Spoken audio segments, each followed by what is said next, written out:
বিসমিল্লাহির রহমানির রহিম। এখন আমরা আসছি যে ডেমার ব্রিজ নামে যেটা পরিচিত সেইখানে, সেই ডেমার ব্রিজের উপর উঠতেছি। এখন সকাল প্রায় 7:30 বাজে। তো রাস্তাঘাটগুলো একটু ভাঙা, যেহেতু যে কারণেই হোক রাস্তাঘাট খুব বেশি ভালো না। সামনে দেখা যাচ্ছে পুটিখালি নদী। হ্যাঁ, পুটিখালি নদী না, পুটিমারি নদীর উপর ডেমার ব্রিজ।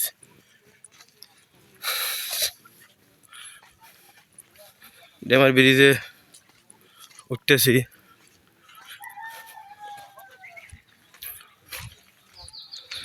এটা পুটিমারি ব্রিজের সাইনবোর্ড।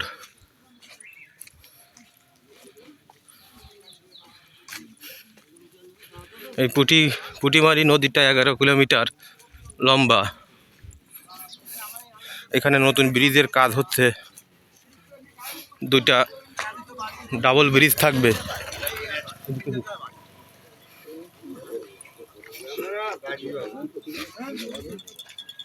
তো যাবানি আসেন। তো এটা নতুন ব্রিজ হচ্ছে। এটা অনেক আধুনিক এবং চওড়া ব্রিজ হবে। এই যে ব্রিজের কলামের কাজ হয়েছে, ওই ভেকু, এই যে ব্রিজের কাজ চলতেছে। ওই সাইডেও একই রকম কাজ চলতেছে। এটা হচ্ছে ব্রিজ, পুরনো ব্রিজ।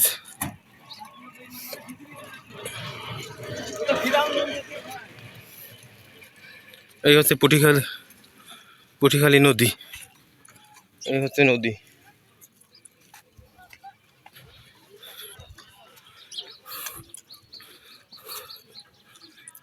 কোন তো যাবেন? এই সাইডে যাবানি নাকি?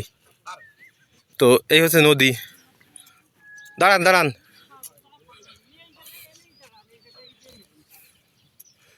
এই নদীটা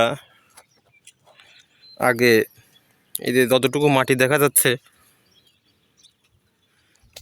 এতটুকু চওড়া ছিল। তো নদী মরে যে এখন পা ডিঙিয়ে চলা যায় এরকম অবস্থায় চলে গেছে।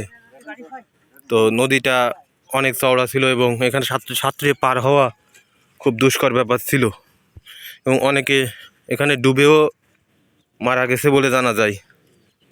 তো সেই নদী আজ জীর্ণশীর্ণ প্রায়।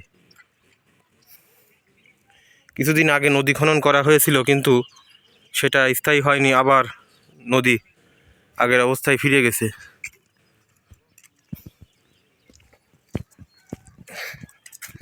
তো এই যে দেখেন এই সাইডের চিত্র।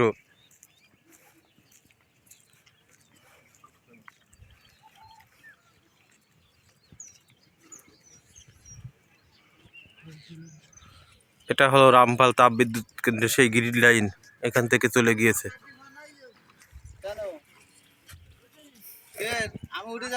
আমরা নদীর অপর প্রান্তে চলে যাচ্ছি।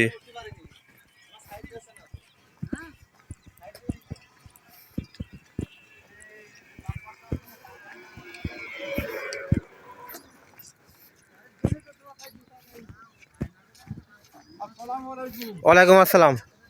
হ্যাঁ, এই ব্লগিং করতেছি।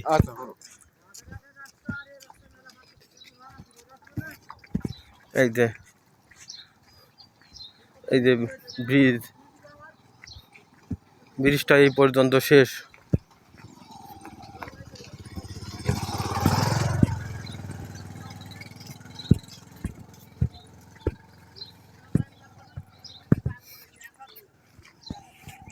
এখানে ব্রিজ শেষ।